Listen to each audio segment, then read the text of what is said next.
विद्यारम्भं करिष्यामि सिद्धिर्भवतु मे सदा।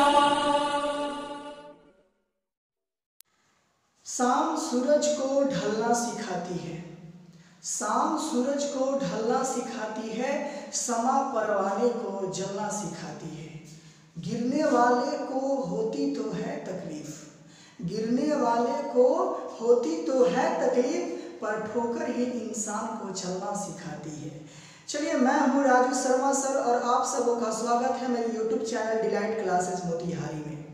आज हम लोग इस वीडियो में NCERT बुक के नए अध्याय के बारे में पढ़ेंगे, जिस अध्याय का नाम है दो चर वाले रैखिक समीकरण युग्म। तो इस अध्याय में हमें क्या क्या पढ़ना है, कौन सा टॉपिक पढ़ के कौन से प्रश्नावली को कंप्लीट करना है, ये पार्ट बाय पार्ट आपको वीडियो में मिलता रहेगा। तो सबसे पहले यहाँ पे हम लोग जानते हैं, ये आपके 10th क्लास का टॉपिक है, तो ध्यान दीजिएगा। सबसे पहले यहाँ कहता है कि भूमिका, दो चरों में रैखिक समीकरण युग्म के बारे में पढ़ना है। जब आप इसे पढ़ेंगे तो प्रश्नावली 3.1 आप क्या कर पाएंगे, पूरी तरीके से सॉल्व कर पाएंगे। दूसरा चीज है ग्राफीय विधि से हल, इसे पढ़ाई करने के बाद प्रश्नावली 3.2। फिर आता है बीजगणितीय विधि से हल। इस बीजगणितीय विधि में आपका आता है प्रतिस्थापन विधि, विलोपन विधि और ब्रजगुणन विधि।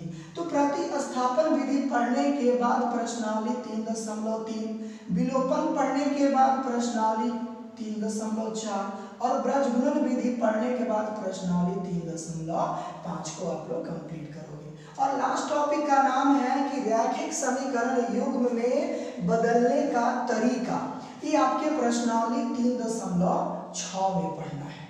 ठीक है, तो चलिए सबसे पहले हम लोग जानते हैं, पहला टॉपिक है भूमिका, और इस भूमिका में हम लोग पढ़ाई करेंगे दो चरों में रैखिक समीकरण युग्म के बारे में।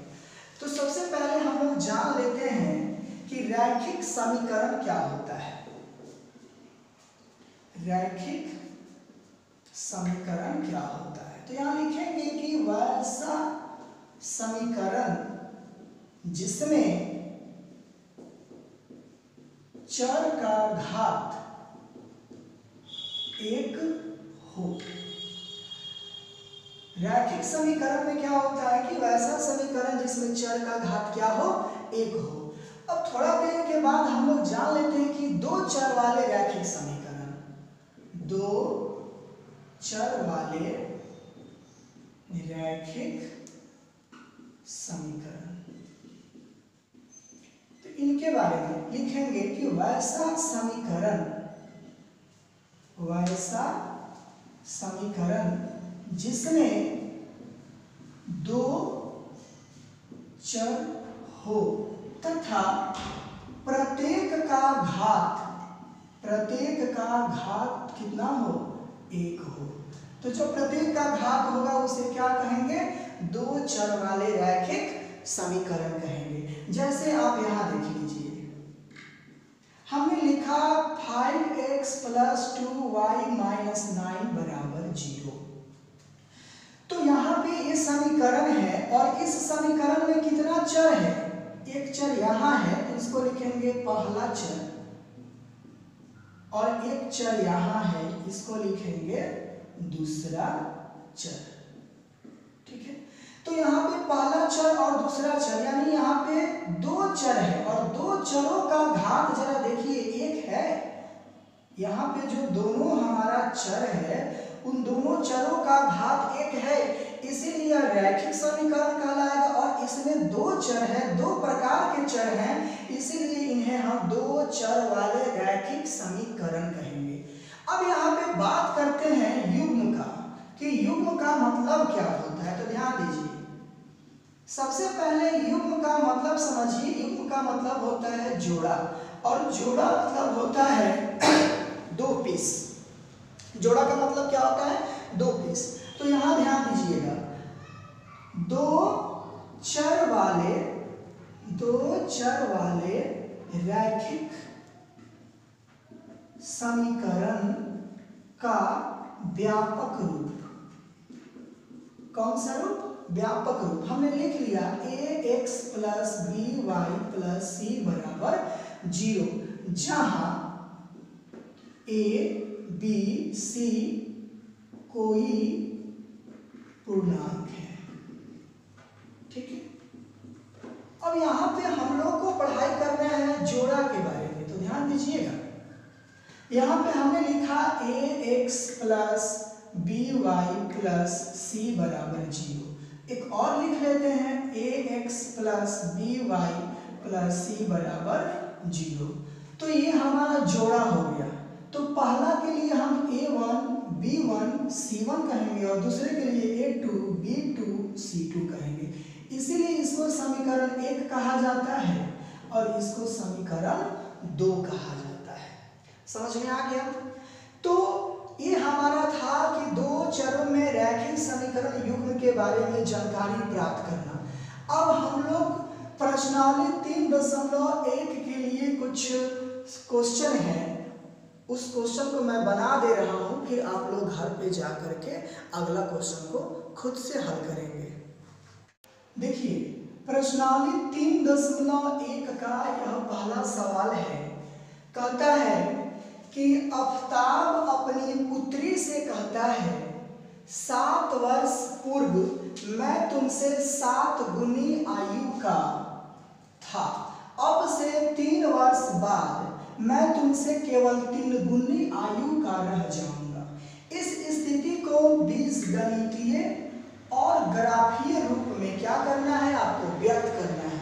तो सबसे पहले ग्राफीय रूप में व्यक्त करने के लिए हम उस प्रश्न को पढ़ करके बीजगणितीय रूप में लाते हैं, यानी दो चरों में एक समीकरण तैयार करते हैं।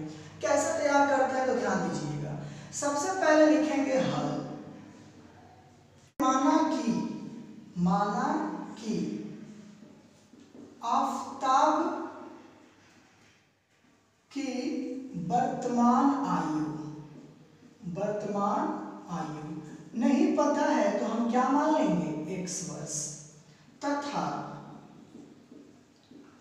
पुत्री की वर्तमान आयु ये भी हमें नहीं मालूम है तो क्या मान लेंगे हम? y वर्ष। प्रश्न से देखिए, तो प्रश्न क्या कहता है कि 7 साल पूर्व, यानी 7 साल पहले, तो यहां लिखेंगे 7 वर्ष पूर्व। पूर्व का मतलब क्या होता है? पहले। तो यहां पे 7 साल पहले आफताब की आयु बराबर, तो मान लेते हैं कि मेरा उम्र आज 10 साल है, तो 7 साल पहले कितना का होंगे? तो 3 साल, यानी हम घटाते हैं। तो आफताब का वर्तमान आयु x था तो हमने x लिख लिया, और 7 साल पहले की बात हो रही है तो घटा देंगे कितना? 7। तो ये हमारा हो गया 7 वर्ष। तथा अब पुत्री की बात करते हैं, तो पुत्री की आयु कितना था? y। तो जब पिता का उम्र 7 साल पहले होगा तो बेटी का उम्र भी तो 7 साल पहले होगा, तो इसमें से भी क्या कर देंगे? 7 हम घटा देंगे। तो इन दोनों को हम बराबर कर देते हैं। x - 7 बराबर y - 7। तो ये किसका उम्र है? पिता का। ये पिता का आयु है। और ये किसका आयु है? तो पुत्री का आयु है। पिता की आयु और एक पुत्री की आयु। ध्यान दीजिए, सवाल कहता है कि 7 वर्ष पूर्व मैं तुमसे 7 गुनी आयु का था। तो कौन 7 गुना था? उसका बाप, उसका पिता जो था वो 7 गुना था। तो पिता का उम्र ये है और पुत्री का उम्र ये है, तो 7 गुना उसका पापा था। तो पिता के उम्र के बराबर तो पुत्री की उम्र होगा नहीं, यानी बाप के उम्र के बराबर बेटी का उम्र तो होगा नहीं। तो यहाँ पे पिता कहता है कि मैं तुमसे 7 गुना बड़ा था, तो बराबर करने के लिए किसमें 7 से गुना करेंगे? बेटी में 7 से गुना करेंगे, तब वो अपने पापा के उम्र के बराबर होगा। तो इसको अब हम सॉल्व कर लेते हैं। x - 7 बराबर y में 7 से गुना करेंगे तो 7y माइनस 7 सटे 49। यहाँ आते हैं, देखिए x माइनस 7, यहाँ आते हैं x माइनस 7 बराबर 7y माइनस 49। तो देखिए x 7y इधर बुला के लाएंगे माइनस में, बराबर माइनस 49, 7 उधर जाएंगे तो हमारा क्या हो जाएंगे प्लस में। तो यहाँ पे x माइनस 7y बराबर माइनस 42, समीकरण क्या हो गया 1 हो गया। फिर क्या करता है कि 3 वर्ष बाद, फिर 3 वर्ष बाद, तो 3 वर्ष के बाद यानी प्लस होगा, तो यहाँ लिखेंगे आफताब की आयु। तो आफताब की आयु x था, तो 3 वर्ष बाद हम प्लस 3 कर देंगे। तो उसी तरीके से पुत्री का आयु करेंगे, पुत्री की आयु बराबर y प्लस 3 वर्ष। तो यहाँ पे x प्लस 3 और फिर यहाँ पे y प्लस 3। बताइए बाप की उम्र और बेटी का उम्र बराबर होगा नहीं, एक किसका उम्र है पिता का और एक किसका उम्र है पुत्री का, तो ये बराबर नहीं होगा। तो कंडीशन का है कि मैं तुमसे केवल 3 गुनी आयु का रह जाऊंगा। तो पिता 3 गुना है, तो बराबर करने के लिए किसमें गुना कर देंगे बेटी में। तो यहाँ पे होगा x प्लस 3 बराबर 3 में y से करेंगे तो 3y प्लस 3 3 9। तो x माइनस 3y बराबर 9 और 3 उधर जाकर घट जाएगा, तो x माइनस 3y बराबर 6। समीकरण क्या हो गया। तो यहाँ लिखेंगे अतः बीजगणितीय रूप क्या क्या आया, x माइनस 7y बराबर माइनस 42 और फिर x माइनस 3y बराबर 6। अब ग्राफीय निरूपण के लिए, अब यहाँ पे ग्राफीय निरूपण के लिए x और y का हम दो कम से कम क्या लेंगे वैल्यू लेंगे। कैसे लेते हैं तो ध्यान दीजिए। सबसे पहले लिखेंगे कि समीकरण 1 के द्वारा, तो समीकरण 1 कहाँ है यही है, तो लिख लेंगे x माइनस 7y बराबर माइनस 42 और एक आप क्या बना दीजिएगा बॉक्स बना दीजिएगा और बॉक्स में x और y लिख लीजिए, कम से कम 2 वैल्यू होना चाहिए। तो सबसे पहले इसको सॉल्व कर लीजिए। x बराबर माइनस 42, ये माइनस 7y उधर जाएंगे तो प्लस 7y, यानी x अलग हो गया। अब y का वैल्यू जितना रखिएगा उतना ही x का वैल्यू क्या होगा आते रहेगा। तो y बराबर मान लेते हैं कि हम 5 रख देते हैं, तो 7 बचे 35। तो 35 में से 42 घटाएंगे तो कितना आंसर आएगा माइनस 7, यानी y के जगह पे हमने क्या रखा 5। तो 7 बचे 35 और 35 में से 42 घटाएंगे तो माइनस 7। समझ में आ रहा है। अब यहाँ पे y के जगह पे 6 रख देते हैं, तो 6 सते 42 और 42 में से 42 घटाएंगे तो क्या आंसर आएगा 0।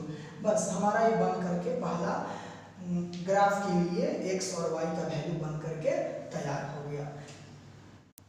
अब यहाँ पे समीकरण 2 के द्वारा आएंगे, समीकरण 2 के द्वारा। तो चलिए समीकरण 2 हमारा यहाँ रहा x माइनस 3y बराबर 6। तो उसी तरीके से आप फिर बॉक्स बना लीजिएगा, इस बॉक्स में x और y लिख लीजिएगा। तो यहाँ पे x बराबर 6, ये माइनस 3y उधर जाएंगे तो प्लस 3y, यानी y का वैल्यू आप जितना रखोगे उतना ही हमारा x का वैल्यू निकलेगा। तो चलिए यहाँ पे y बराबर हम 0 रख देते हैं, तो 0 में 3 से गुना करेंगे तो 0 हो जाएगा और 0 में 6 जोड़ेंगे तो 6, यानी x बराबर 6। अब y बराबर हम माइनस 2 रख लेते हैं, तो 3 दूना 6 यानी माइनस 6 और प्लस 6 काट कर क्या हो जाएगा 0। बस चलिए अब ग्राफ खींचने के लिए सबसे पहले समीकरण 1 के द्वारा हमने एक्स वाई का दो वैल्यू निकाल लिया, समीकरण 2 के द्वारा एक्स वाई का दो वैल्यू निकाल लिया। अब ग्राफ कैसे खींचते हैं तो ध्यान दीजिएगा।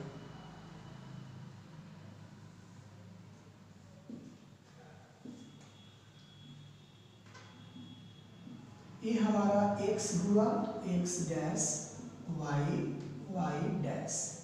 यहाँ पे सबसे जब वैल्यू 7 तक गया है तो हम 7 का खंड बना लेंगे। 1 2 3 4 5 6 7।